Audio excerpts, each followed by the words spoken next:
Okay, ready to go. Thank you. Okay, so I'm going to call the meeting to order at 10:01. Um, the the first thing on the agenda beyond calling to order is roll call. Do you want to go ahead and do that, Courtney? Because Sure. since you have the list of members, do you mind? Not at all. Let me pull it up. All right. Oops. Anita? I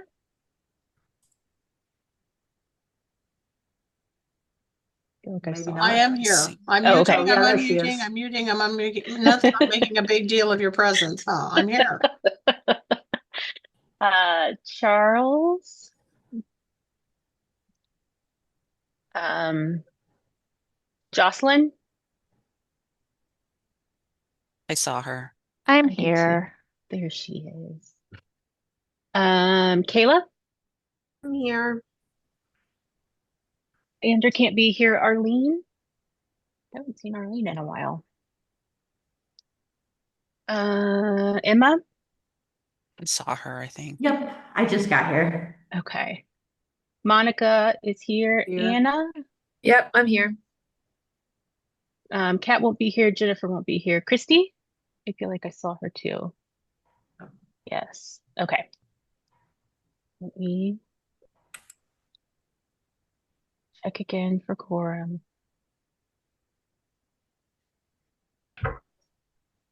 We still need one more person for quorum. I'm Okay. Sarah's here now. Hi, Sarah.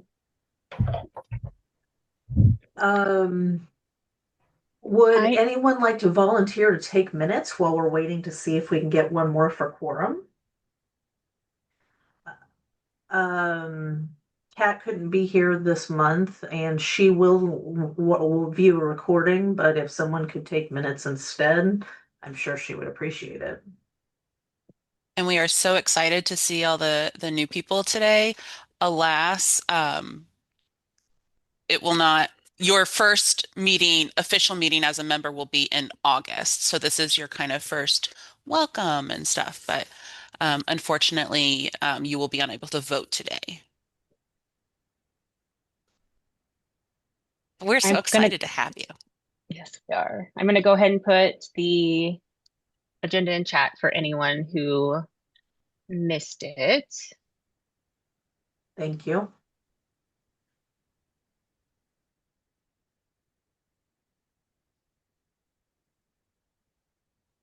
I'm gonna count one more Okay. time.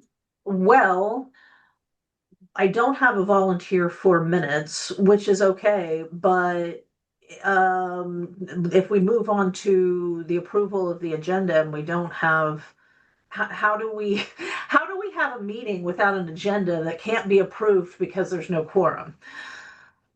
It would all just be discussion. Okay. Well, then we will move on beyond the agenda. We'll move on beyond the minutes because those cannot be approved.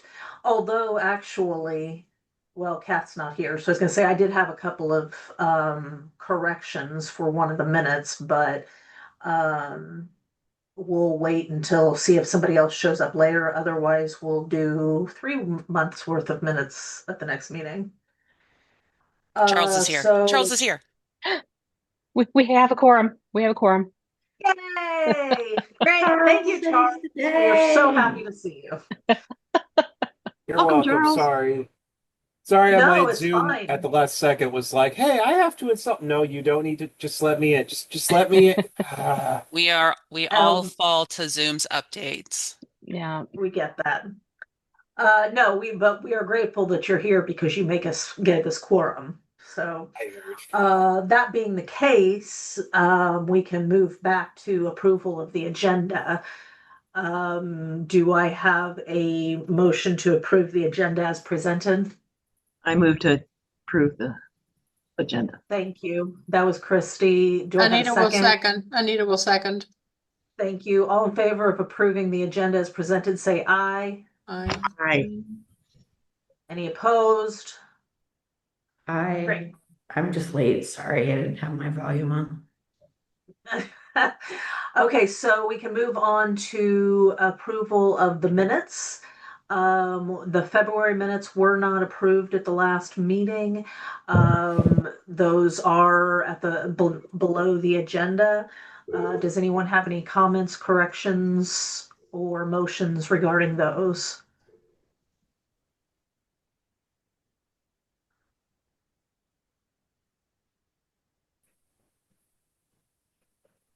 Monica, didn't you say you had some?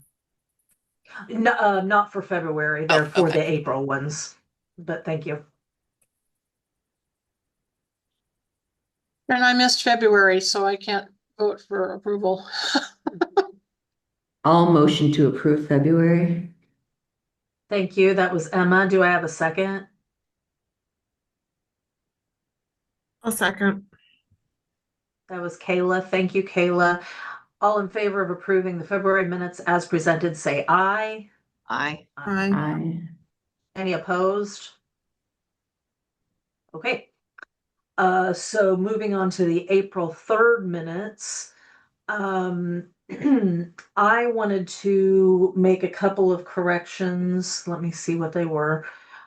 First of all, hold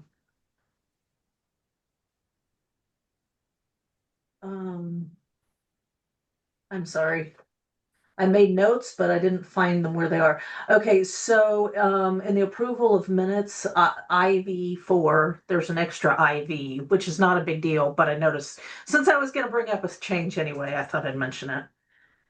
But the thing that I did want to correct was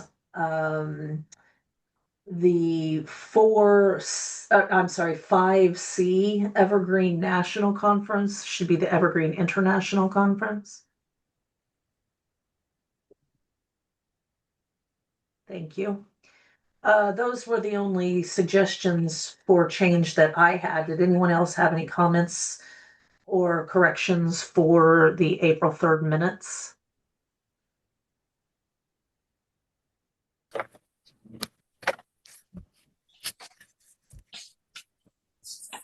Otherwise, do I have a motion to approve Anita will make a motion to approve the minutes as amended? with the corrections. Thank you. Do I have a second? Emma will second. Thank you. All in favor of approving the amended minutes for the April 3rd meeting, say aye. Aye. Aye. Any opposed? Okay, good. Thank you, guys. We will move on to the Indiana State Library report. All right. So kind of the big thing for us right now are migrations. I feel like that's going to be the big thing for us for the next, I don't know, 3 years. I don't know. Who knows? And we're not panicking about it at all. We're very excited. So, so the big one for us, what's at the kind of the front of our brains right now is Ohio County. They will launch next week on the 10th, which is Tuesday. Their in-service day will be Monday the 9th. And this is kind of the first migration that this formation of the admin team has done without an Equinox migration support contract. So we are taking our time with this one and we're learning a lot, figuring out a lot of things. But I think it's going pretty well. Since we last met, the EC approved Wells County membership application, and then we've had 2 more libraries submit applications, Jeffersonville Township and Harrison County. So those will go to the EC in a couple of weeks. And then once they're approved, I think it's 12 libraries in line, including Ohio County. And then I also had a conversation with Anderson about interest in Evergreen as well. So I think our list is just going to keep growing. Any questions about migrations? Okay. The Evergreen International Conference was last month. We were able to provide 22 scholarships for member library staff, which was super cool. It was great to see so many Evergreen Indiana staff in the sessions. Yeah, it was just great to see.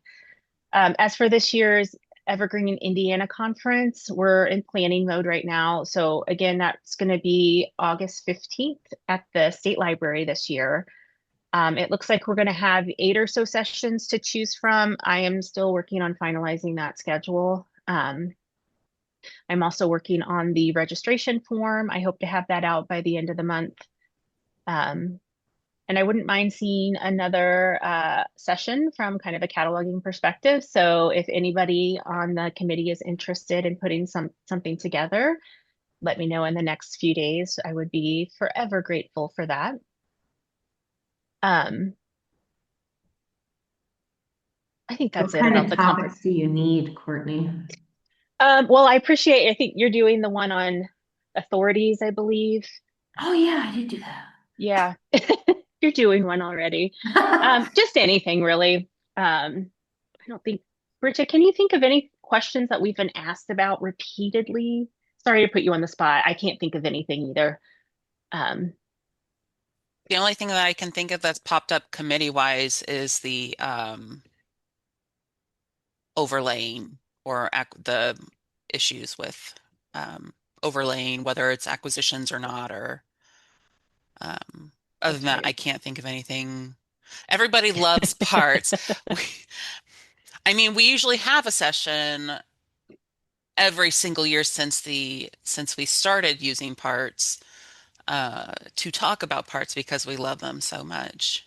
I think Monica should talk about parts I mean, she is the one that brought it up. so that I can attend and learn more about parts. I'm not going to twist anybody's arm, but if you did want to do a session about parts, I would love it. It would be great. And like I said, if that's something you want to do, parts or whatever, just let me know in the next few days. You can stand up in front of everyone and go, "You need to use parts, dude." I don't think I could say it that nicely. Okay, then maybe you shouldn't do that presentation. I honestly, I wouldn't care, but I don't know that you could get a whole session out of parts. No, probably not. Yeah. But so if someone has suggestions on how to do that or what, like a partially part and partially something else, What about we can merging? do that.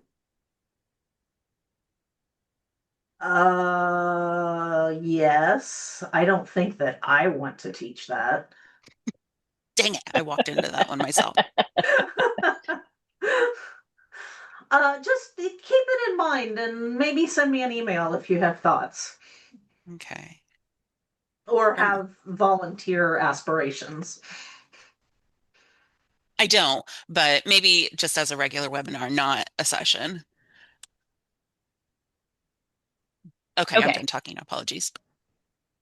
If you have any ideas after we leave the meeting here, just let me know.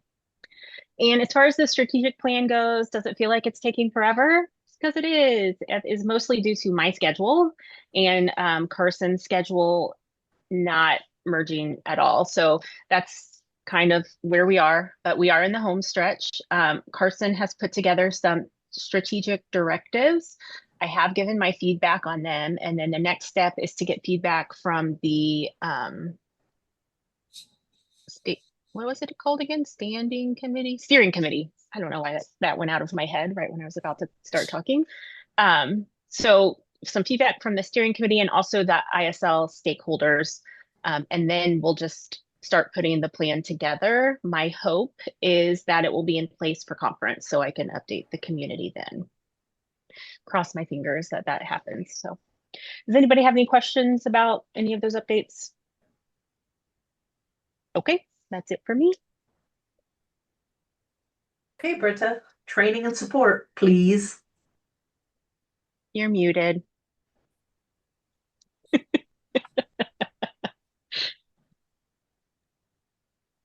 Thank you. Since our last meeting, beginning of April, I've held a few, I put a link in the agenda for my notes if you guys want to read them. Had a few local administration sessions. We held the cataloging circulation. Actually, we also had a reports roundtable. Decent turnout for most of these. I haven't scheduled anything yet for the summer. One, it's summer reading, so everyone is busy. Two, I haven't had time, and but I will be scheduling at least local administration for June and July. Just haven't done that yet. As for documentation updates, I continue to update those and add missing articles. Yesterday, I added, what did I add yesterday? How to remove rogue statistical categories from patron accounts, because you guys can do it too using UserBucket. So I created that, added that. I've also been updating documentation for acquisitions, Aspen, well, all of them really. We've also decided no, I'll talk about that maybe down farther. For Aspen, we did a few updates. We have allowed non-holdable material for libraries to be visible in the catalog for those who wish for them to be visible. We did that over Easter weekend. And so we've just been kind of moving along there. Nothing major just now. As for the committee, quick update, the rules of governance that were drafted and approved by the committee were approved officially by the executive committee. So those have been posted to the .org website for public view. And then after our last working group, the next goal, one of the next goals is tightening up permissions, which I have actually been doing this morning because I saw a very big issue and I have been fixing it. So all fun. Migration-wise, Courtney's kind of already covered those. We had a cataloging party at the end of April in Edinburgh, which was a success. The next one will not be scheduled until after summer reading. We're looking at early August.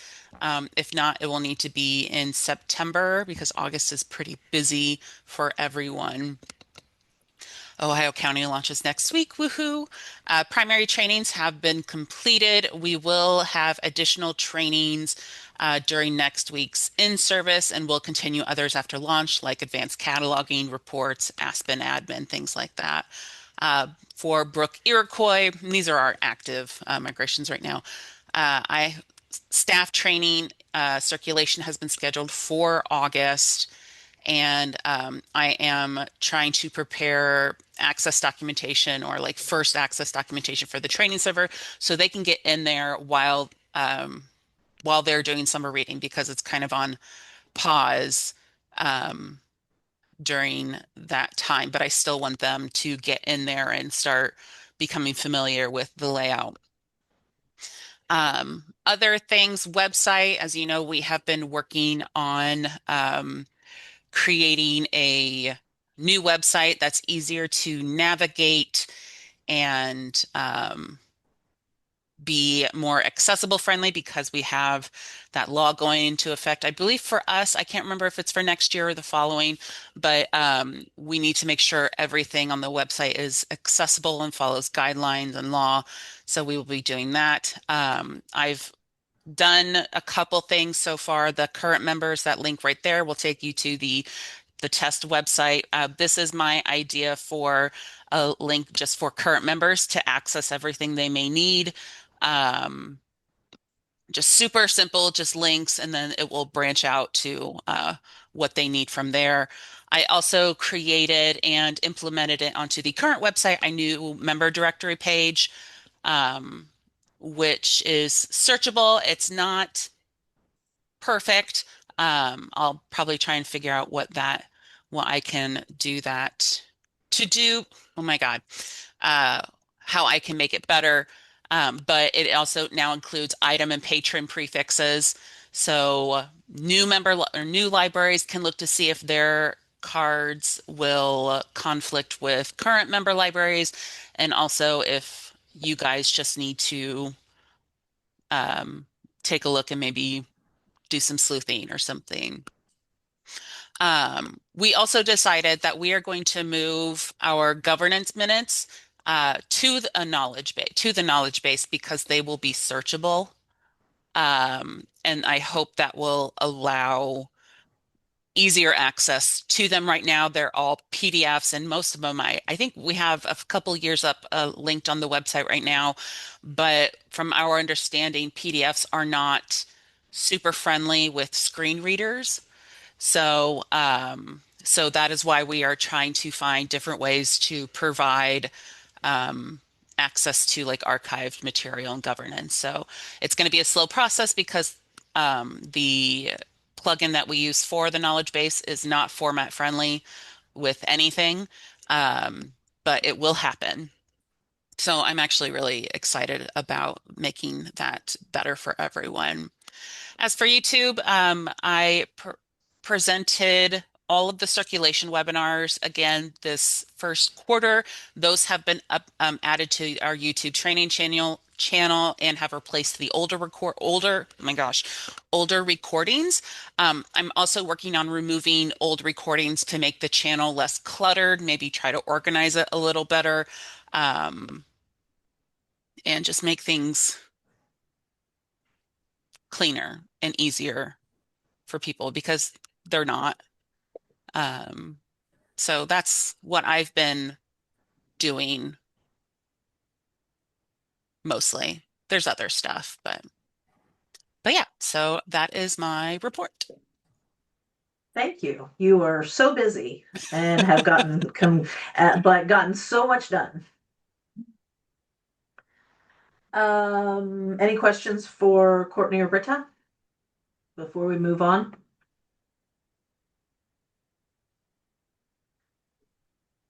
Okay, unfinished business, the cataloging procedures guide, information on board games. Anna, Emma? Yes. I sent out to everybody the information that I was presenting and be like, is this okay to put in to the procedure guide? So I was just kind of waiting for feedback.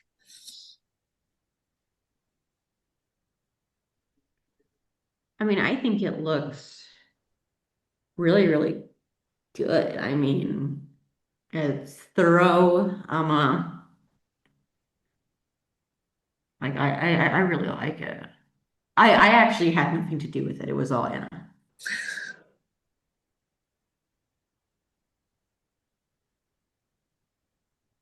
I'm just saying this might be a great presentation for conference. Just saying, just putting that out there, and then I'll mute myself again.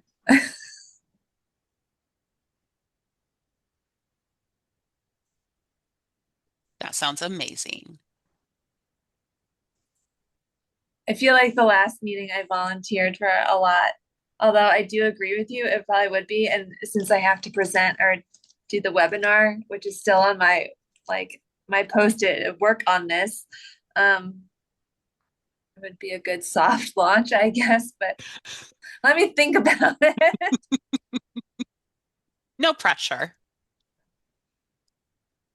I did notice that Anna had some questions there at the bottom for input from the committee or other catalogers. I don't feel like answering those because I've never done a board game. But does anyone else have some thoughts for Anna? I know Emma answered some of them earlier. I was just waiting to get the entire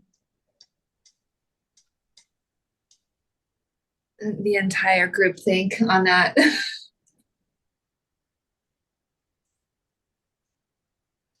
I do not remember what I answered, Anna. So one of them was the game designer. It should be a 100 or a 700. Because I've seen it both ways. I don't know which one is more appropriate. And then I know the game designer is not a relator term, it's just designer, but I've seen game designer in there. Sarah, our new member from Morrison Reeves, put in the chat that she's using that they've used the 100s for I- the designer. That's usually what I go with. But I also, when I pull in records and if it's already there, I'm like, I just figure someone with more knowledge has done it the previous. So I'm like, I'll just keep it. But when I do it myself, I will put it in a 100. I just pulled 2 records off of OCLC for games, and the game designers were in a 700. And I noticed that for each one of them, one of the authority for their name had game designer in parentheses after their name. So OCLC, I guess, is putting them in 700s. Okay. I mean, in the 2, it was a 245 with no 100, but then the 245, the delimiter C did say game designer and then named them, and then their names were in the 700s.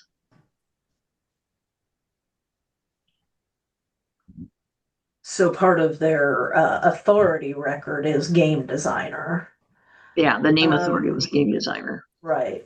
I wonder if the You do relator that term, to break you put it in the parentheses if you're breaking a match with another one. disambiguation. Yeah, it's right. a way to disambiguate a person. So it has nothing to do with him actually being a game designer. It's just a way to make him different from someone else who's already got an Right. authority record. And I was wondering if, as far as the relator term for the subfield E, I mean, doesn't RDA basically say this is the list of terms, but if you want to use something more accurate, do so? Well, I just looked at the one record. It was Sentinels of Multiverse, and both of them, the 700, after their name, it says delimiter C or delimiter E, and then it said game designer. So, Okay, but the ALA guidance that Britta just posted in the chat is actually saying for the extended records, you use the 100. If you go down to effective description, good find, Britta. Yay, Google. Okay. Google.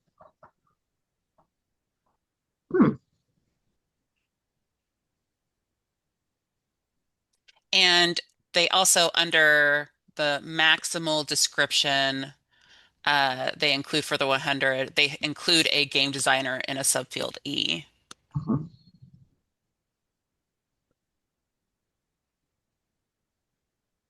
I mean,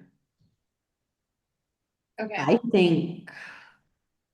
I don't think there's an issue if we use game designer. We just want to make sure we're consistent. Yeah. So should I add the 100 then? I like the 100 as the game designer. If there is actually a named game designer, like they put in the work. They should get the credit like an author. Especially if they create a game like Catan. Jeez Louise. Yeah. So I agree. If there's one person primarily responsible for the intellectual content, that's not really different than an author. Yeah. And it says in the ALA guideline to use it, so. Okay, so I will modify that to add the designer back in there. And then I was not familiar with well, here are the relator terms, but if you need to change that, you can do that, Monica. So I guess, so game designer I feel like it's a lot more descriptive.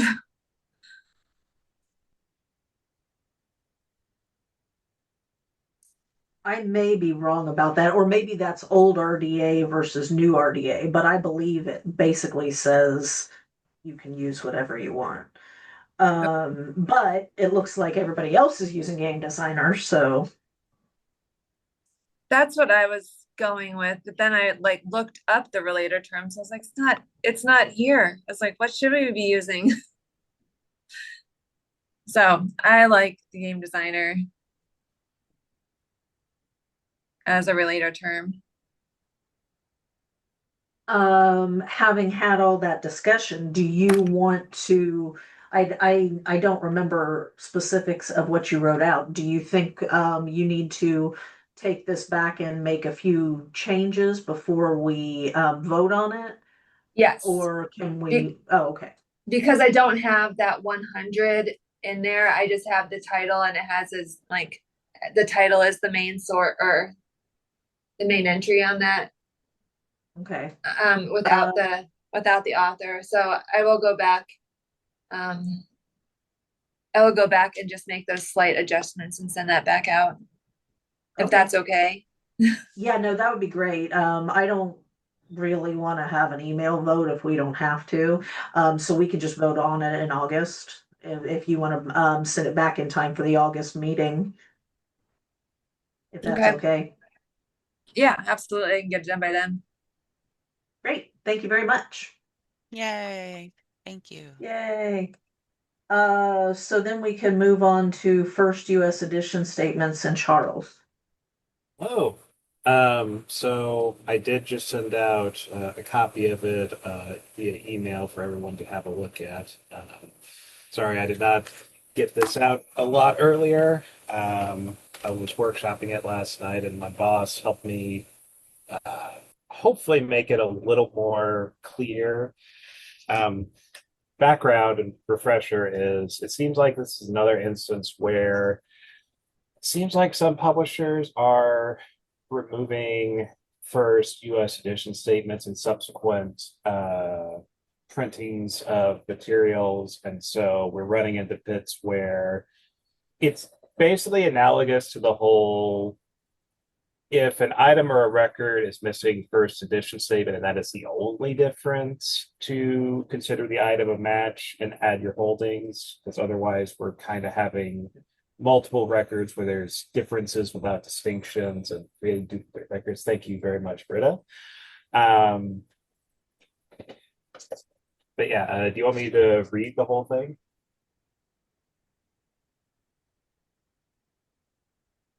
You want? Sure. What I have right now is if a first edition statement found in the record on the item includes variations such as first US edition, first American edition, first North American edition, or anything that references the geographical location of the publication, the item should still be considered a match when the place of publication is consistent with the edition statement, and the edition statement is the only difference between the record and the item. Which I kind of like this because it also grounds it in the place of publication, which is another match point usually on records. Without me just going, look, it says first US edition, but it's missing and it's the only difference, consider it a match. Like there's still something there to latch onto to say it's the same darn item. Just maybe a later printing. I might recommend, just because I feel like it might be for clarity, that instead of wording it the way it is, that found in the record or on items includes maybe say includes geographical location or something, and then use the first US and the first American and stuff as examples, maybe in parentheses, maybe in a separate sentence. But may instead of just saying includes variations, because then you're going to say, well, this is a variation of a first edition statement. And so maybe put in there in the middle there that it's specifically geographical variations. I think that would be good because I was wondering, like, does that mean if you have a first edition and then a first US edition, like, are those the same item, or is it only saying if you have a first US edition and a first American edition that those are the same?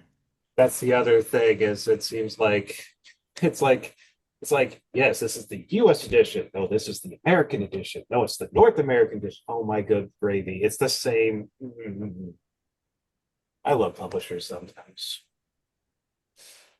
I'm convinced that I need to just hold a group meeting with publishers and sit them down and say, we're going to have a little chat Yeah, you go do that, Emma. about library cataloging, and y'all are going to listen to me.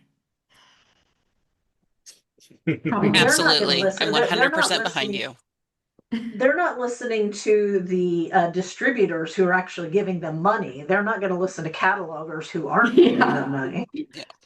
I'll just send a strongly worded email. All right. I will work on this some more then and send some stuff out much sooner than the day before or during the next cataloging meeting then. That's fine. I appreciate you working on it. Because it does need clarity. I mean, this issue in particular needs to be clarified. So, yes, if you would maybe polish it a bit and bring it back in August. Sounds good. Thank you. Cataloging policy. Hey, you I guys am might afraid. you guys What? might be surprised to hear that I did something on this. Oh, well, good for you, because I was about to say, I think that both of those things, I was supposed to do something and didn't do anything on either of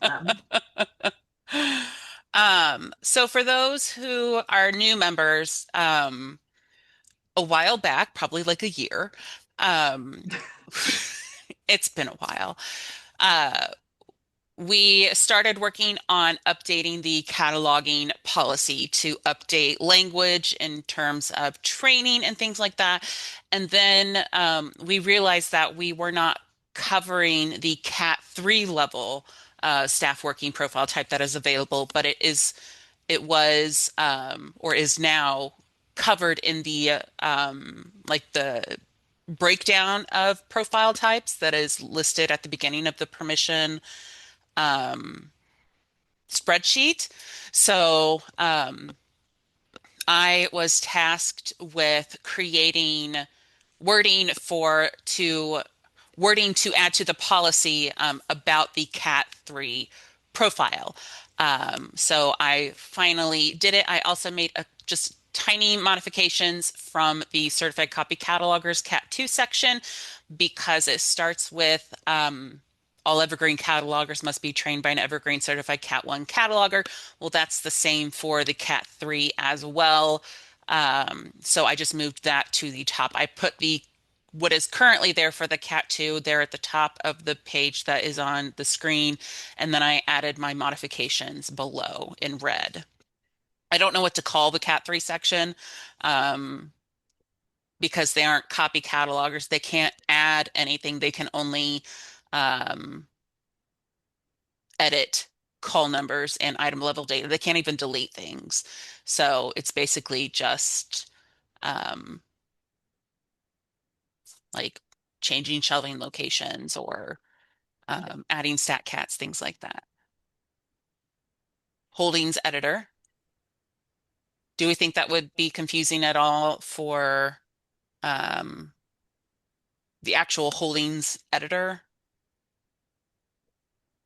What about something like, since the 2 is a certified copy cataloger, maybe a limited copy cataloger or something like that?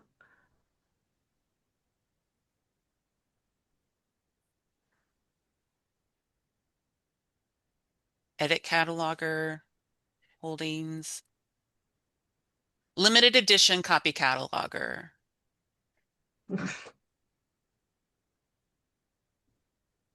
I like that. Limited. Yeah. I do have a question though. And I think it's just that for whatever reason, I think I've asked this before and it's just not clicking in my head. How is this different from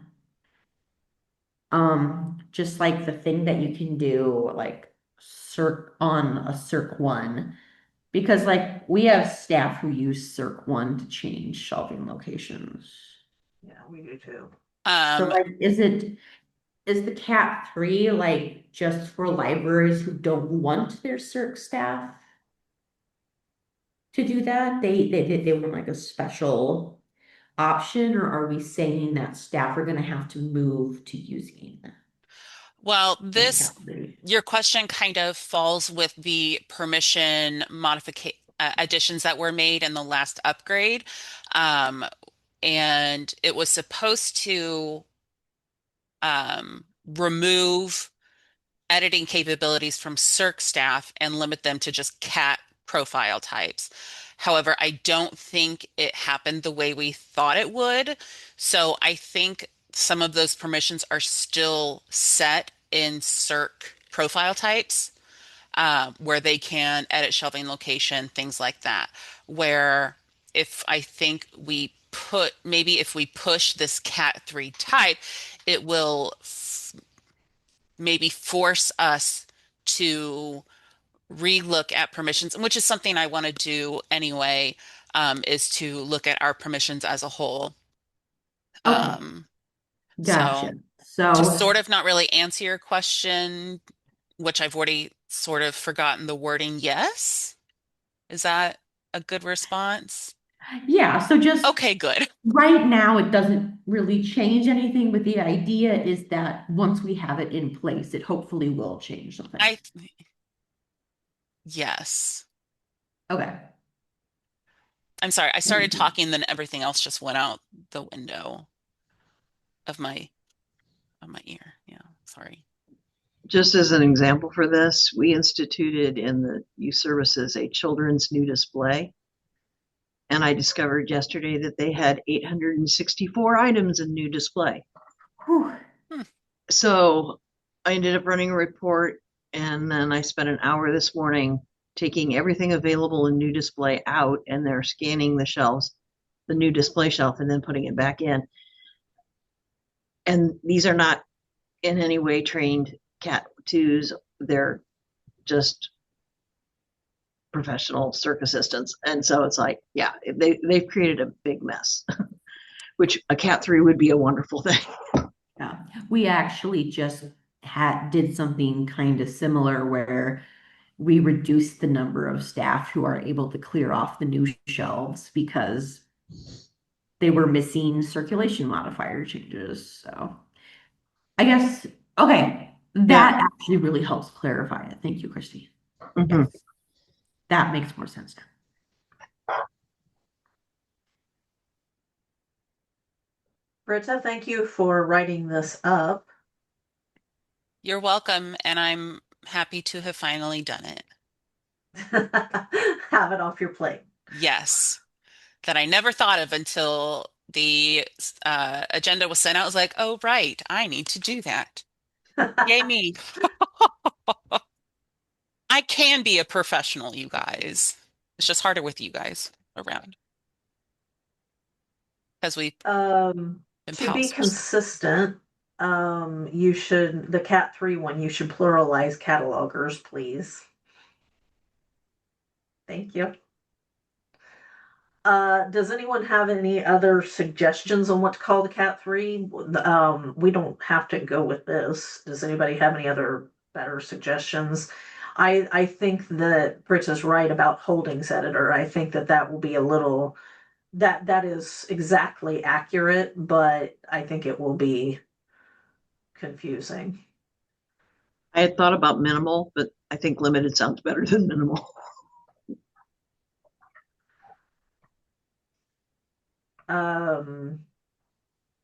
If we're okay with this, does somebody want to make a motion to, we can't approve, we cannot change the policy, but we can have a vote to send it to the EC so the EC can vote on it when they meet in a week or two to change the policy. Is that correct, Courtney, Britta? Yeah, okay. So if somebody wants to make a motion that we take this to the EC, you can do that. I make a motion to take the modification to approve and to take it to the EC for approval. Thank you. Anita will second.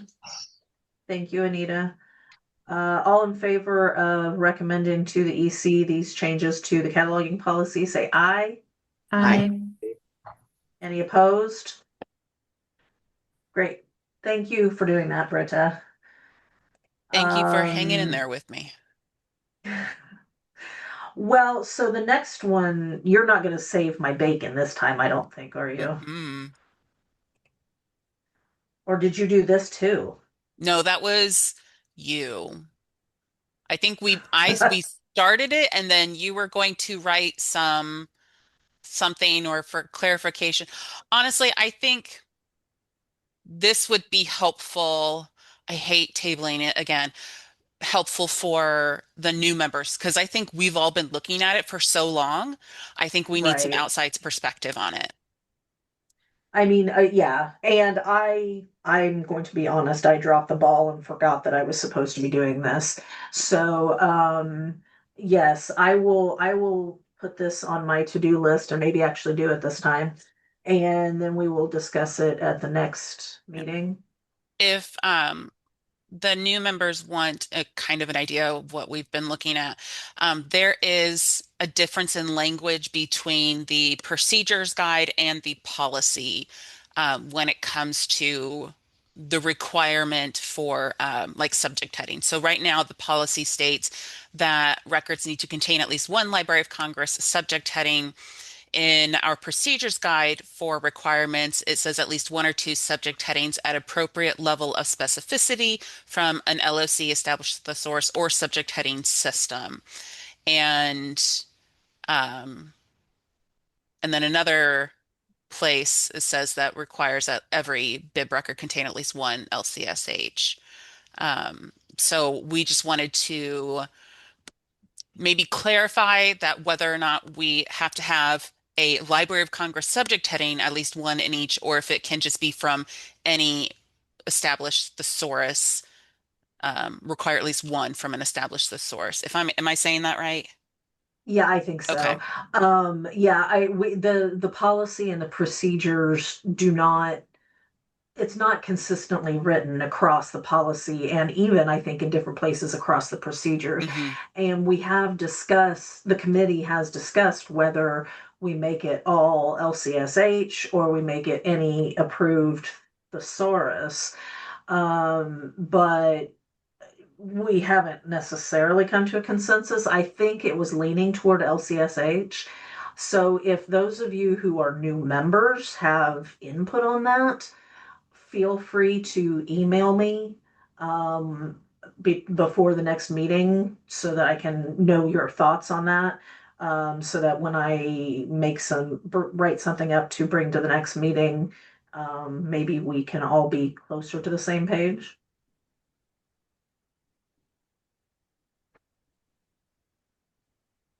One thing, Monica, when you're writing it,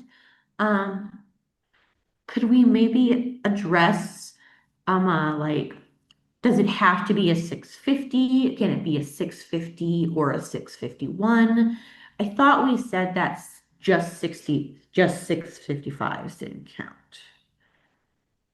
I mean, we can definitely, I would have to pull up the procedure guide, but I feel like what Britta has here has 6XX, but I feel like at some point it does talk about subject headings versus genre and form, but I may be wrong about that. But yeah, I will make a note to consider the different type of 600s. Thank you, because that we do a lot of original cataloging at EPL. So that would be super helpful to have some guidance for the catalogers. Okay. Well, I will work on that, and I'm sorry that I dropped the ball again. So we can move on to the committee bylaws review, which Britta brought up last month, or last meeting. Do you want to do that again? I'm leaving that to Courtney. So I'm going to Oh, ask, plenty, great. yeah, I am going to ask that we table this, just because, full honesty, I have not had time to look at it and make any suggestions. And it looks like only a couple committee members have gotten in there and made some suggestions. So I propose that we catalog it, that we table it until the next cataloging meeting. So it gives people more chance to look at it, but also the new members to look at it as well. That's fine with me. I don't think we need to probably have a motion to table it because this is just something we were going to talk about. But yes, would you resend the link?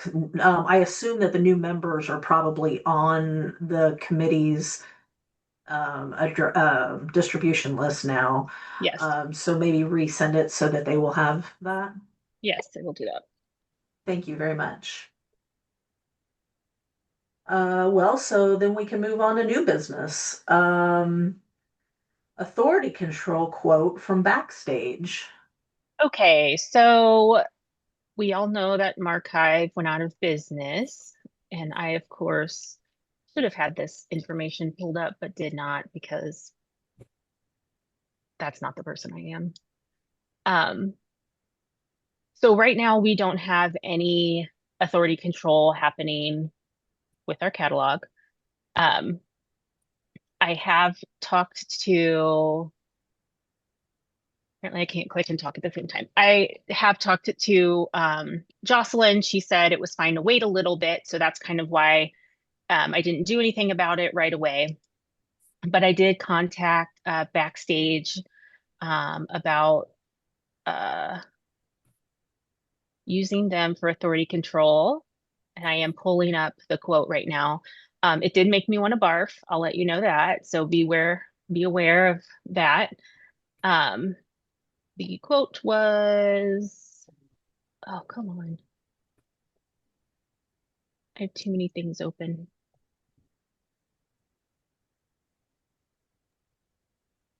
$38,464. Now that quote is,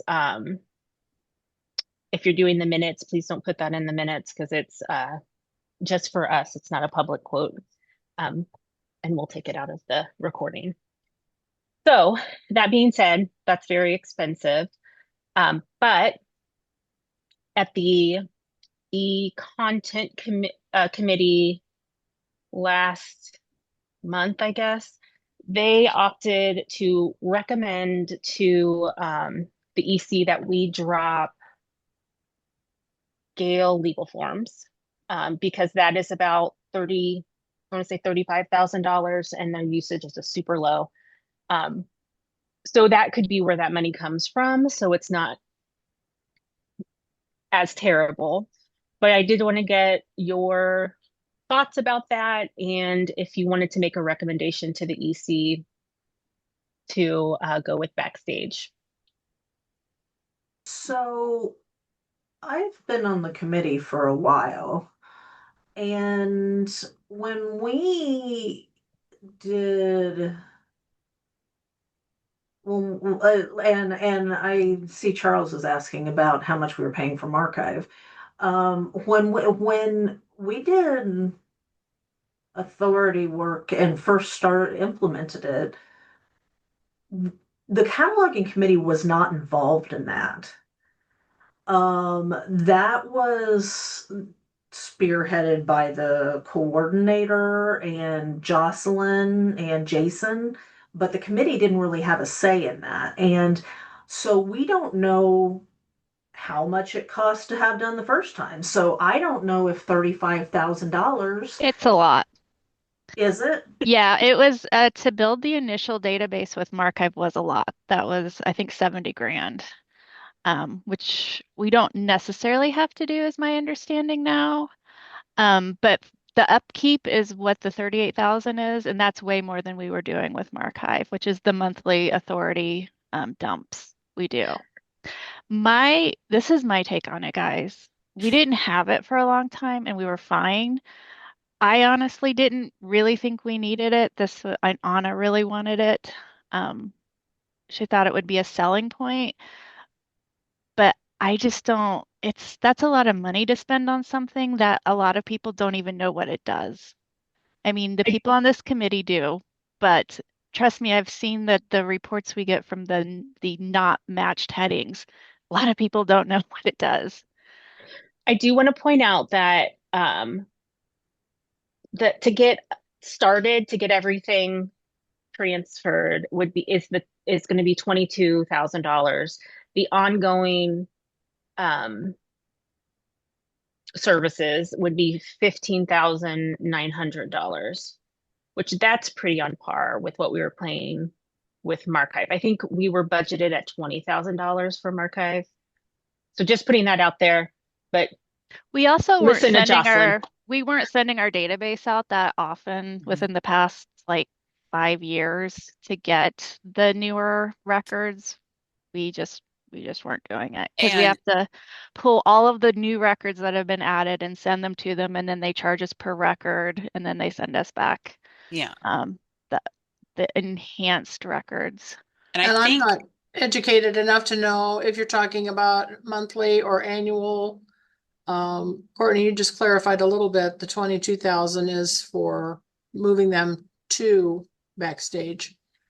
15,000 is an annual? Yes. Okay, thank you.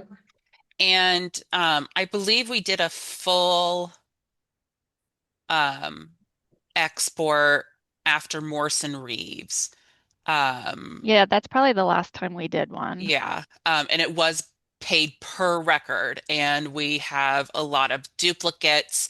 We have a lot of records that aren't good enough to be worth paying for. And Jason and I did try to come up with a script to get rid of the lower quality records so we're not paying for them. But it's honestly is Backstage based on the number of records mostly, or a flat fee? Because you're talking about 12 more libraries coming on board in the next 2 years. Base per record. So, and this might be a completely insane idea, but how completely unreasonable would it be to have some dedicated catalogers who do authority control versus paying a company? You'd never be able to do it because you don't know what records I'm putting in, what have new headings that have never been in the catalog before. I don't know what anyone else is putting in. It really needs to be an automated process. Okay.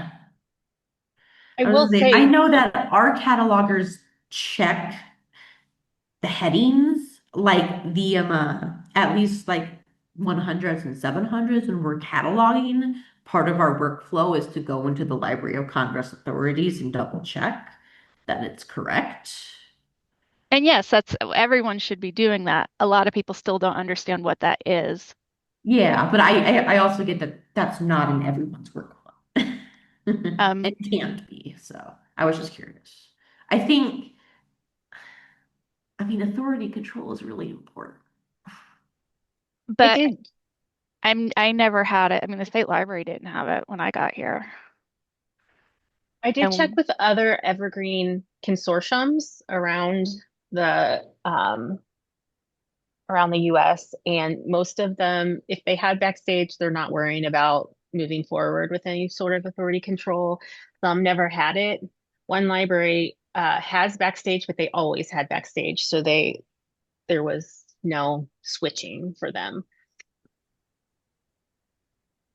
Jocelyn, let me ask you, because, this may be a stupid question, but I just don't understand authorities and authority work.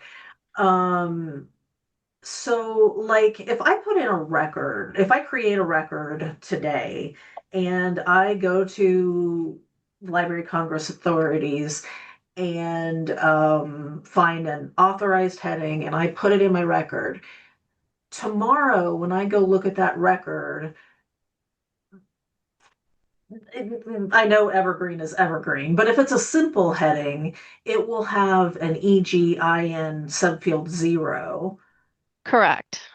Will That that means, still have, I'm sorry, go ahead. yeah, we still do have an authority database. It's just ended. So There it just is won't be any still, maintenance. yeah, there's no maintenance to it.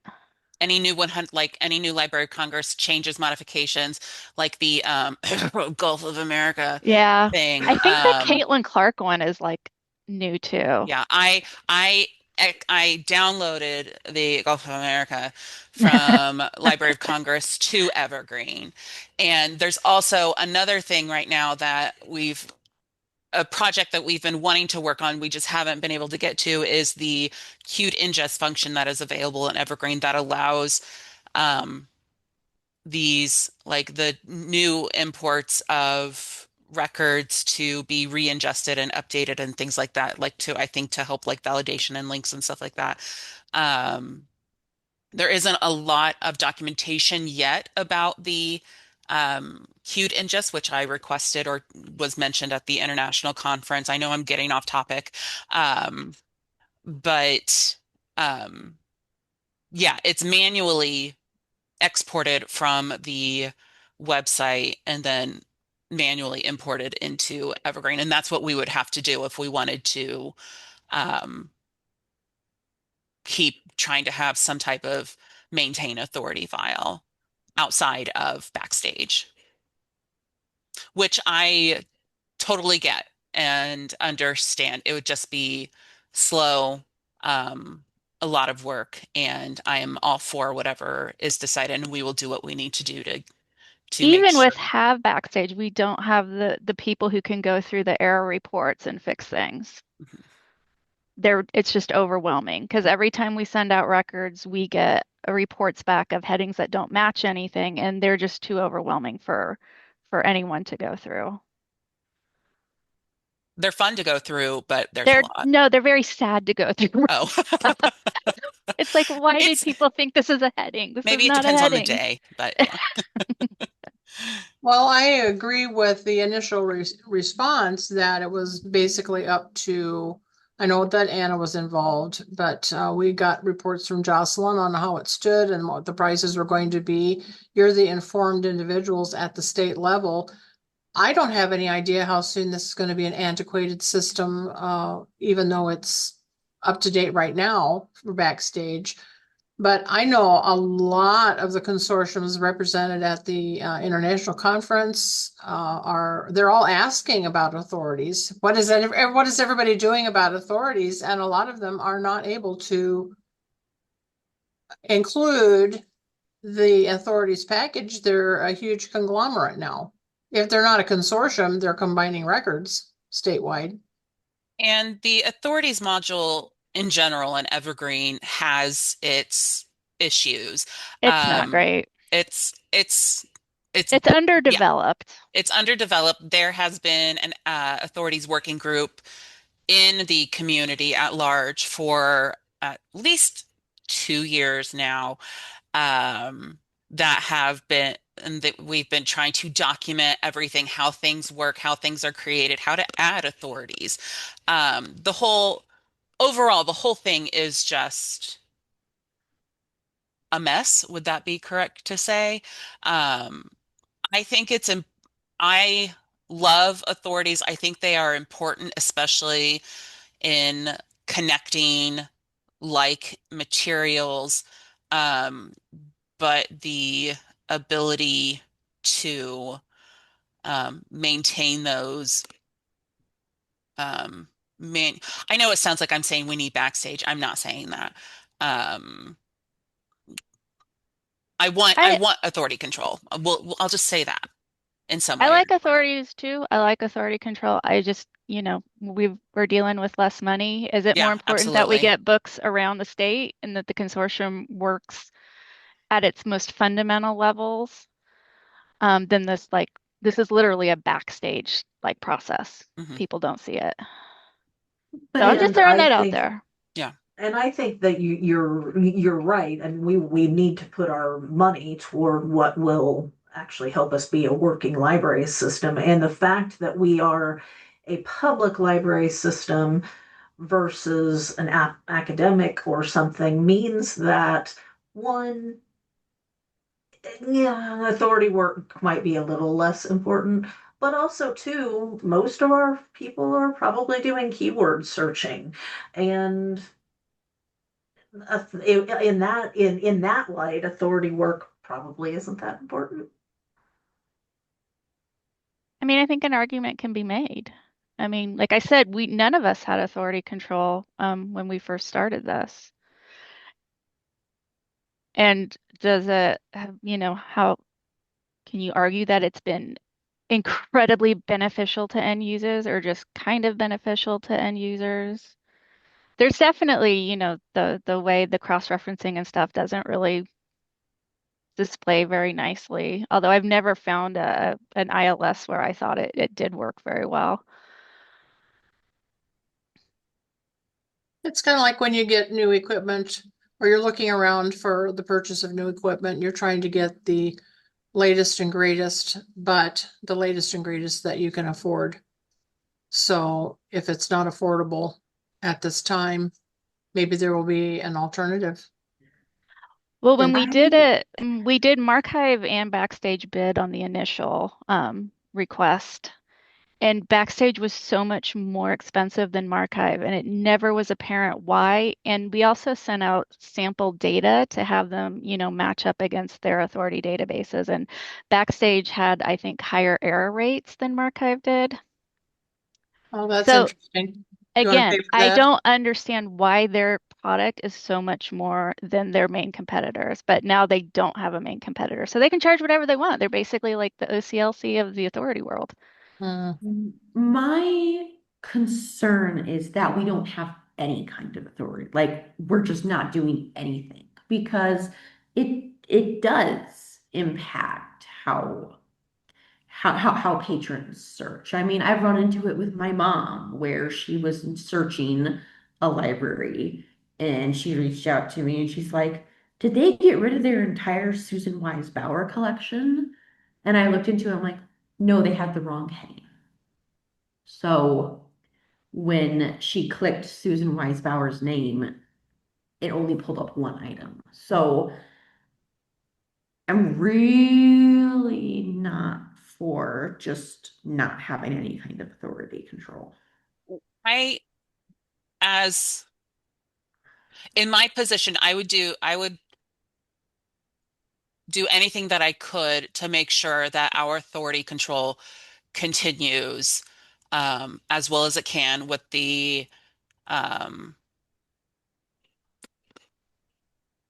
things that we have to do them with, whether it's just like I get the emails from you, Emma, about changes. I'm like, okay, great, I will change that manually. I get the emails saying like the new subject headings and stuff. If there are ones that we find that we will use or things, we'll do it. It's gonna be done to the best of my ability. I will just go ahead and just say that. I will do what I can. Totally Yeah. like if not Marchive, that's not the word.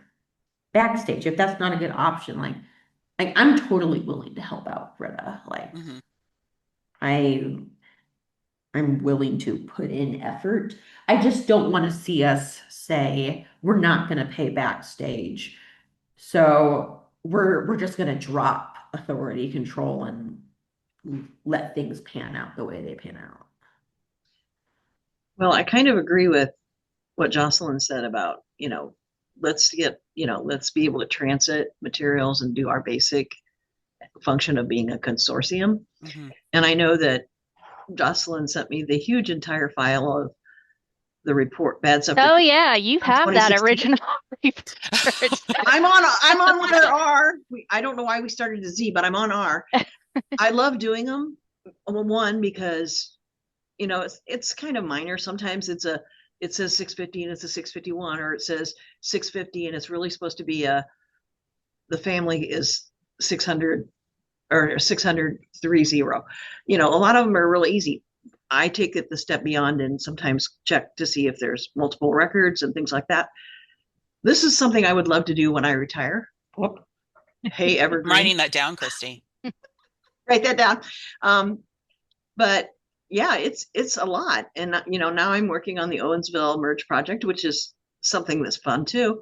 But yeah, I know everybody's world is so busy some days that, sometimes authority does get pushed back a little bit. And if we pick it up here and there when we find a problem, that might be good. But yeah, Well, I really think transiting material and circulating material between the now, which will hopefully in 2 years be 142 libraries or more, will be great.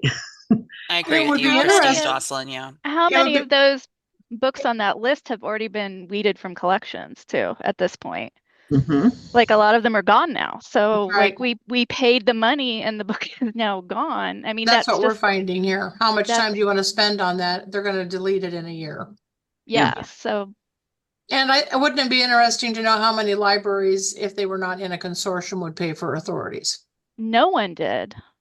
Thank To you. my knowledge, going in the original groups, none of them had authority control. And we're an OCLC library, so we do a lot of our authority validation is through LCLC. So we know when we get our records put into Evergreen that the headings are okay.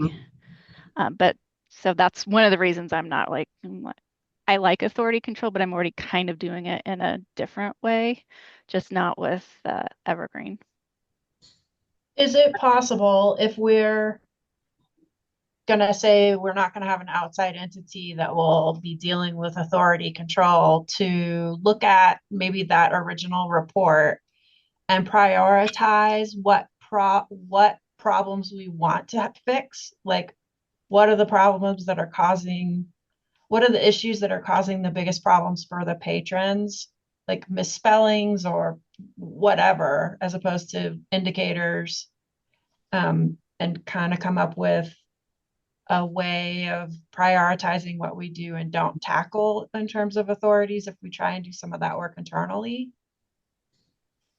I've never seen the report, so I don't know. The main problem with the reports, I mean, yeah, there's misspellings and stuff, but there are still lots of people who are just making up headings that and with no, they have no training on how to establish a heading. Even though we've done trainings on authorities and using the Library of Congress authorities, they do what they've been doing.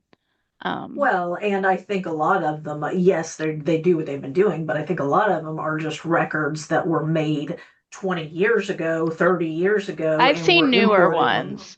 Have I've seen you? newer, yeah, like trying to come Right. up with Civil War, like regiments. It's like there is a way you're supposed to do that, and Right. it's a lot of it's the local history stuff. So I see a lot of that stuff just in my everyday work because that's the kind of stuff I deal with. I would You're say for just- the bulk of the materials, everyone's using, I mean, there's only so much you can say about a romance novel, right? Man-woman relationships, Amish fiction, blah, blah, blah. I mean, Well, but I see, when in the reports that you sent us before, sometimes you just, or even other records I run across, there's just a 650 that says nonfiction. yeah. And I think some of those are still coming in through, when people are bringing in records from outside sources, that's like a field some libraries use, and we're bringing in their record and forgetting to strip their local Right. stuff out of it, and then that does show up. And yes, it's not out of malice. Everyone's doing the best they can. Authorities are really hard. Even for, trained librarians, authorities are difficult.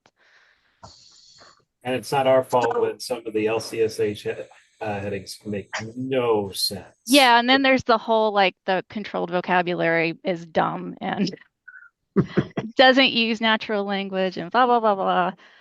So, I mean, I think we can live without it, and I think we could live happily without it. It is good to know that there is possible money there, but I'm not gonna like be a big cheerleader for it. It sounds like the majority, the general consensus is that we should not recommend to the EC that we do this, at least not right now. Right, we can always revisit it when things are more stable, for sure. Right. For sure. But I can't take it to the EC unless someone makes a motion. So without a motion, should we move on? Well, I Or does think your someone- first comment was that we were not involved in this decision originally. Should we do the vote to be that it be left in the hands of the state, the three working at the state? Or do you want the input from the committee? On I record? mean, I think that that's already been taken care of. Like Anna did not bring this to us, I don't think, to say, do you want to do this? But Courtney has put it in our court. And as opposed to taking it and running with it herself and making a decision on our own. So I mean, I'm I don't- good. I'm sorry. Go I ahead, don't know Jocelyn. that Evergreen paid for the initial. That might have been LSTA money that paid for the initial, but now that it is Oh. Evergreen money, I do think that there needs to be more input from the community in large. So if I don't have a motion, I think we move on. And if somebody Oh. wants, Well, go ahead. looking at the factor that we're going to be doing a lot of migrations, and like Owensville, how many records didn't match? And if it's based on record per record, that's a lot. And even Britta said she was going to give us another library. So maybe we should revisit it, and after like half of the new migrations come through, and see where we're at. If we keep getting reports of huge libraries when they come in have all these records that didn't match, then we're just like shooting ourselves in the foot going You're on a right. per basis record. Well, you could make a motion based on the estimated price right now. Based on what was presented by Courtney, and it would not be the recommendation of the committee at this time, something like that. If they need to hear if we want to recommend it or not. I mean, Courtney, do they? I assumed that this was something that they're not aware of that we're talking about, and they're Correct. waiting on, and it would be waiting on us to bring it up. Correct. Okay. So if we just stay silent until we are ready to look into it. Sounds I think good. we don't need Yeah. need to make a motion. I mean, we're already halfway into the year without any authority work done. Yeah.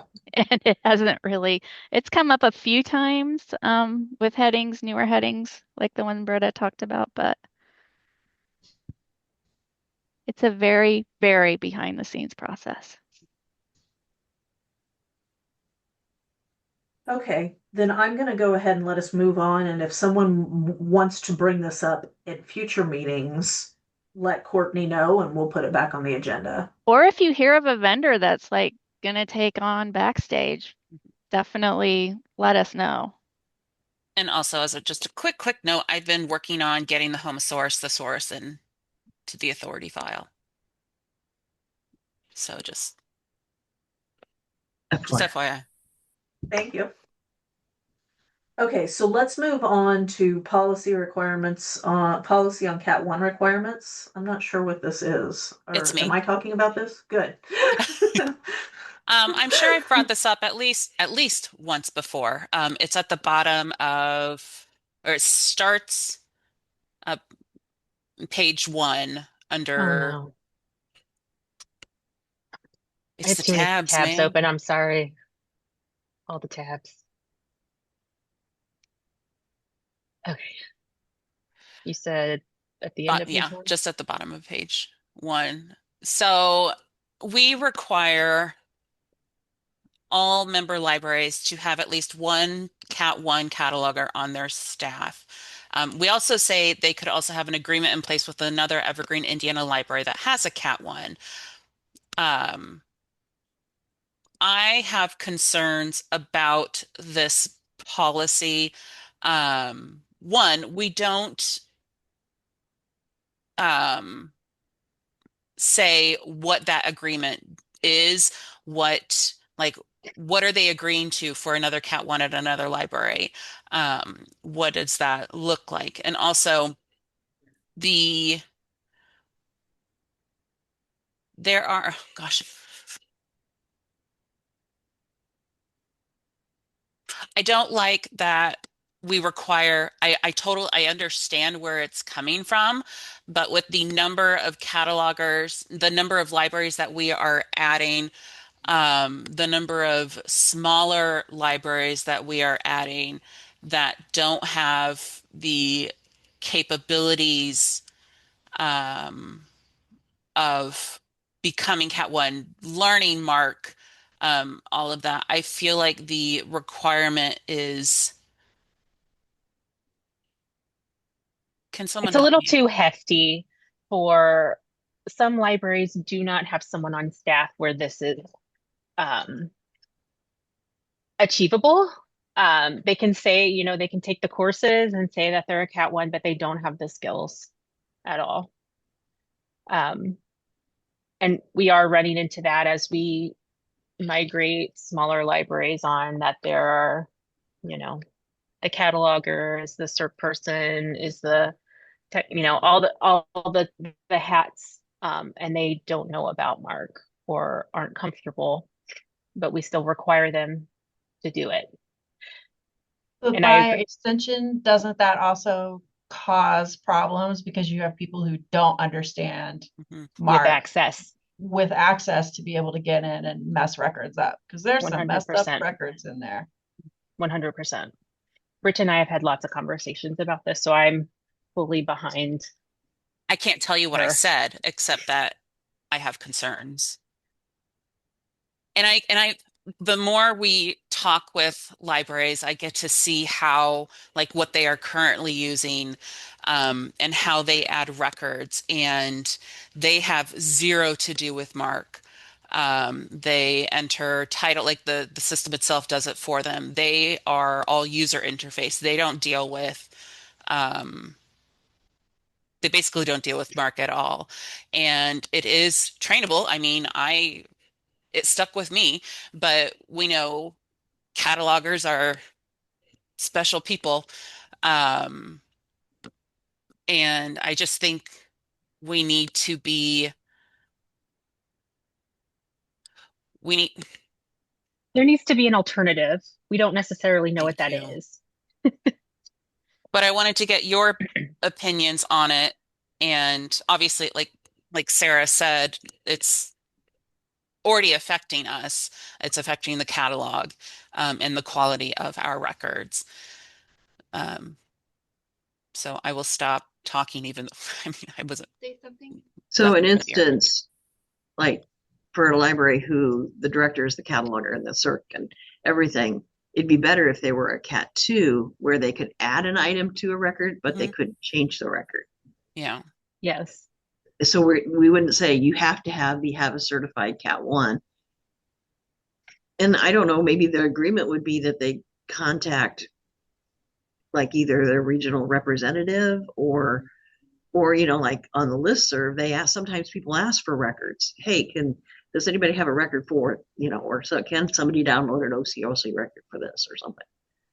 And I've even done it sometimes where like really small, like Rushville, when they first joined, their cataloger, when she was really getting used to stuff, would literally just send me scans of like the cover, the title page verso, back cover, and ask me to make a basic record so that she could attach your whole thing. So maybe that's what it needs to be, is it needs to have a Cat 2 level requirement and some kind of addendum in there about how if they have stuff that doesn't have a record, they're going to get records, or who to talk to, or like what they're going to do if they need Cat 1 level services. Saying having a contract, an agreement with another library is super duper vague, especially if it only has to be one sentence long to meet the agreement, the specifications. Misty, did you want to say something? I think you got cut off. I want to make sure you get to say what you want to. Okay, I typed it. I was just saying Oh, that I missed it. when I first started, if I would have just did whatever without more training, I would have caused a lot of trouble in the record. So I think it does need a lot more to get beyond copy cataloging. Yeah, and a lot of the training that we offer to get certified for like a Cat 1 is largely focused on how to do those functions in Evergreen, Mhm. which is good because we want them to know how to do it in Evergreen. Yeah. But I think There's a an lot of the expectation that they catalogers know Mark. aren't following Right. up. We Yes. always said we weren't going to teach Mark. Mhm. It's because that we're not a library school. I know But when Peabody joined in 2012, and Shauna looked at me and I said, "When's the first Cat 1?" And she's like, "Not until next year." And it was October, and I'm like, I can't wait 3 months to import a record. So luckily, I was able to go to Butler and sit down and do a 6-hour or 7-hour thing with the Butler librarian, who was a Cat 1. But yeah, if you don't, and I knew Mark and I knew all this, but yeah, if you don't know Mark and you don't know a lot of things, being able to import records or create records, you're Yeah, going to create problems. I knew the concept, but I had no idea. So I agree with Misty. You can create a lot of damage if you don't understand. yeah. Yeah, I and will a say lot of- we fine do to go ahead. we A do lot of- offer Mark training for those catalogers who don't have Mark training. Like definitely if they're migrating and the cataloger doesn't know anything about Mark, we can pay for them to take an MCLS course. But I will say just observing what happens, just observing that's just as overwhelming for people as well. It's a whole other language. It's Mhm. not dissimilar to like computer coding. And frequently they're having to learn also just cataloging how to look at a book in that way, all of those other elements.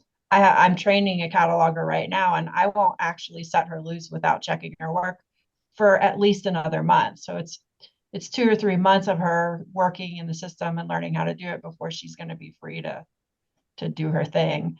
And Yeah. that's because we have the manpower to do it.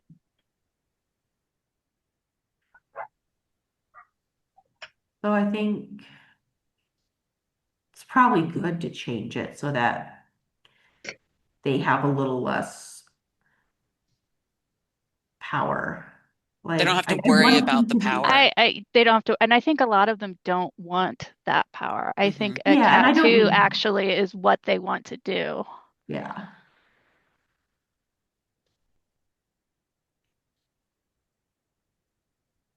So Britta, do you have recommendations on what we change it to? And if so, do you or someone else want to write up potential language? I would love to write a potential language. I know it's your favorite pastime. Especially with this right now. And if possible, well, I know. No, that won't work because we need at least 2 weeks for an e-vote. Never mind. Yeah, I will get something in writing, and I'll also include something in the procedures guide of what they can do if they do not have, if there's not a record in there, what can they do to get a record in there. So based on our discussion, are you going to write up potential language kind of that changes this from requiring a Cat 1 to requiring a Cat 2? if that is what you all agree with, yes. And we can look at maybe rewording something to do with the grant. I will write something up, and if I have questions, I will email y'all and ask Okay. what you guys think, especially when I look at like the agreement thing. Like, can we just provide a Google form that they fill out with what we require them to provide for the item, so that we can make sure we bring in the correct thing or something, and then provide them the link afterward or something. Um, Maybe then they would like maybe rely on their regional representative, yeah, to contact them and say, hey, this is what I need. I would love that. And I have a library who does that. I do too. Like over the last few months, that has emailed me 2 or 3 times and said, "Will you make this record for me?" Mhm. Which is good. Yeah. I will say, despite whether we're crying Cat 1 or Cat 2, I think it's odd that this policy puts an example of an agreement in the policy. That last sentence, the agreement may be as follows, and it just has a sentence. It doesn't seem like that's the place. A policy is a place for an example like that. So could we maybe remove that? Well, yeah, also it's like, what are Cat 1 cataloging services? Like, what does Yeah. that mean? So yes, I will work my magic. We would appreciate that. I Thank you. appreciate you guys. Okay. Courtney, do we want to talk about bootleg media? Yes. Okay. So this has happened now 2 times. The first time, I'm trying to remember, there was a DVD in the Killers of system. the Flower Moon. That's right. But it actually wasn't released on DVD. It was streaming only. And I can't even remember. Maybe it was you, Monica, that found it and pointed it out. In that particular case, I think there were only maybe 3 copies of kind of the bootlegs DVD in the system, and Monica just contacted those libraries and let them know, and to have them take it out of service. But now we have, I think is it The Stranger? Now I can't remember what it's called. No, it's the Tom Hanks The Passenger? whatever. I don't No, remember. what's it An called? Apple I don't TV remember. exclusive. Greyhound. Is it Oh, Greyhound? great. I don't know. It's one of those probably. But like It's Marissa said, it's an Apple TV Plus. Apple maybe. TV. Yes. So someone in the community pointed it out to me. Monica did some research, and it looks like it's available on Amazon, but from kind of a kind of shady, questionable seller. But we can't find it anywhere else where it is available to purchase. And it does say it's an Apple Plus or whatever it is exclusive. Now for this one, I think there were 27 items and multiple holds for the item. So we were thinking that there needs to be some sort of procedure when this happens, because it's going to happen again as things just go to all streaming. So we wanted to get feedback from you all about what we should do when this happens. What do you think? When it happened with Killers of the Flower Moon, it was only one library with one item, and the owning library was like, "Oh, I didn't realize this," and they took it out of circulation. But when Courtney contacted me about this one, I didn't want to send an email to 20 some libraries about their holdings. And because I'm afraid what I'm going to hear back from them.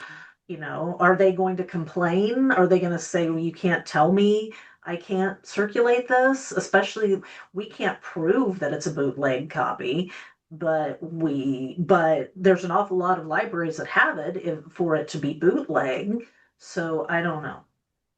I mean, I feel like you could prove it was a bootleg if there legitimately is not been an official physical release. Well, that's the thing though. Can I prove that? Because like I said, I found a place that sells it, and they say that, and they even have a thing on their site that says, we respect everybody's rights, and we only, release things that are, legit, essentially is what it said. But It's a legitimate film. Questioning. And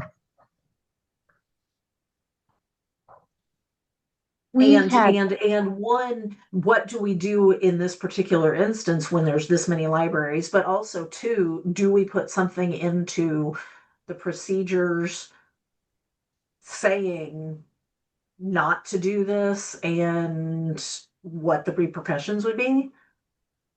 Sarah just put a link in the chat to copyright for Yeah, from I think we ALA. have to be really careful about, one of the kind of principles of the consortium is that we working together, sharing resources, etc., but we're not dictating what individual libraries have to do with themselves.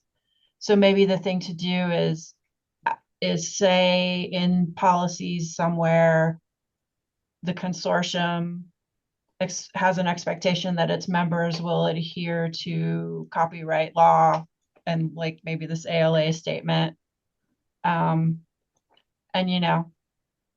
if this comes out, then it's just a question of contacting them and saying, hey, just wanted you guys to realize that that's a bootleg copy, and it's up to you what you want to do with it. But, it's not in compliance with copyright law. And let the libraries decide. This might be something we run by Sylvia too, our legal I can do library that. person. Yeah. And as far as contacting the libraries, I have no problem doing that, Monica. I know you said you were afraid, but that can certainly be something that I do. But if there's something that needs to go into procedure or policy, I would kind of like to have that in place before I do that. I very much appreciate this discussion. Don't limit it to DVDs. I may have missed something, but we have recently seen AI generated books coming in. We had one that was only to be distributed in Southeast India. This is an Amazon purchase. And the the purchasers are finding it difficult to determine the legitimacy of books. So I would say great discussion on this, but don't limit it to DVDs only. If you're going to address it. Is the bootleg DVD, would that be similar to what we say about like the advanced reader copies that are not supposed to be? That's what I was wondering, Anna. In the catalog as well? A similar warning could be associated with them. I don't know. But we allow ARCs in the catalog. Okay. We don't like them. Yeah. But we do allow I'm not saying I like them, but our procedures guide specifically deals with them. And they were legally provided by the publisher or author. These are not being... Unless it was a promo version or like a screener. Yeah, I know we've had the Amazon, we've had issues getting stuff from Ingram that's self-published AI stuff. So, well, Jocelyn, could you prove that some of these,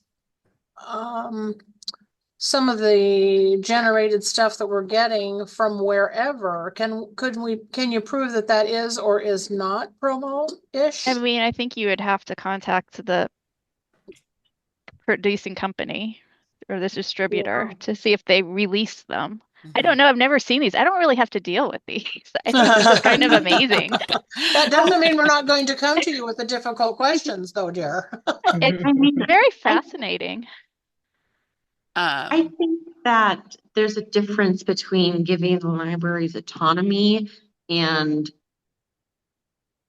saying we are in compliance with the laws. So like I think we would be perfectly within our rights to say you are not allowed to have bootleg material in the collection, and if it's found, you'll be asked to remove it. Well, the state library may be allowed to stage that, but court proceeding would have to follow, and who's gonna? I'll run it insist- by. Who's I'll gonna run pay it by for that? our Yeah. general counsel to make sure it's legal that we can put that in procedures. Because Do I you think want that's to- asking a lot. That's a big ask, big lift. Courtney, do you want to do that? And then after you hear what she says, then maybe I will contact the people with Greyhound. Sure. Do you mind? Not at all. Thank you. And then we can, and we can deal, you and I can deal with this one, but then maybe in upcoming meetings, we can discuss this more and perhaps add something to policy, to the procedures. Sounds good. So we can move on to our new members who we've already mentioned. Welcome, welcome. Welcome. So, why don't we have our new members just introduce themselves because they're kind of new to the group? Just who you are, where you work, anything you really want to say. And we'll just start with Valerie.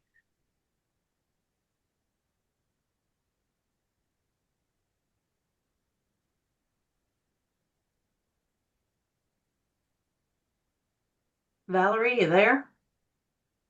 Okay. Her mic is unmuted, but I don't know if she's Oh, she's in the okay. chat. She'll be set up next time.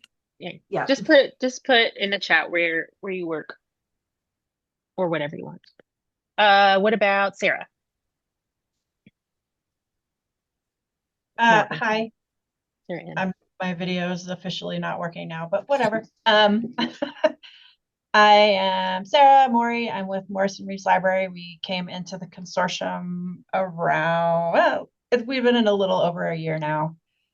Technical services manager and have been for about 14 years. So cataloging and training lots of catalogers. And we came from having OCLC, an OCLC subscription and CRC Dynex ILS into Evergreen. All right, and Misty. Hi, I'm Misty. I've been cataloging a couple of years and I'm excited to be a part of the group and to meet everybody, and thanks for voting me in. Welcome, Yay, everyone. welcome. We're excited to Welcome have to the you. madness. Our meetings aren't usually this long or discussion filled. Yeah. In case you guys came in and now you're scared. They used to be, but we were able to narrow it down to maybe an hour or so.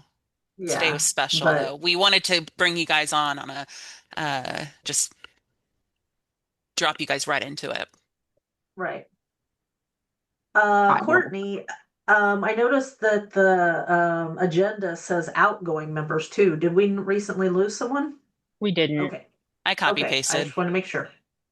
What'd you say? I copy pasted from the other Oh, agendas. okay. Okay. Well, then we can move on to public comment, which I never know that's different from announcements. So I would take either.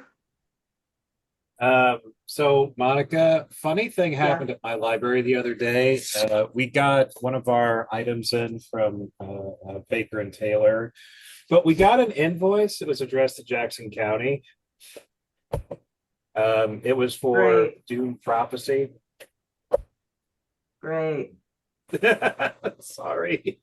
You got an invoice or an item that was meant for us? Here's the thing. No, the item was ours, but we went to receive the item in Evergreen, and my other cataloger friend was like, Charles, this is Jackson County's invoice. Great. Will you email it to me? I can certainly try.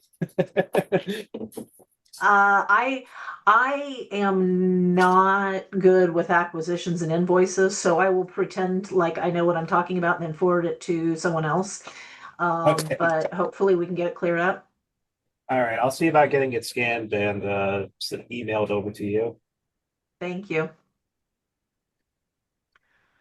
Uh, if nobody has any public comments or announcements, I would entertain a motion to adjourn. Unless you want to sit here all day. Anita will make a motion to adjourn. I mean, I'm Thanks for the happy. threat, I am Monica. happy to hang out with you guys Yeah. and not do the things that I need to do. You have other things Well, on your there is list. that. Okay, do I have a second to adjourn? I'll Sure. second. Okay, Emma, Anna, both of you. Okay, all in favor of adjourning? Aye. We will see you August 7th at 10 o'clock Eastern. Thanks, Thank you for everybody. coming. Bye, guys. Bye.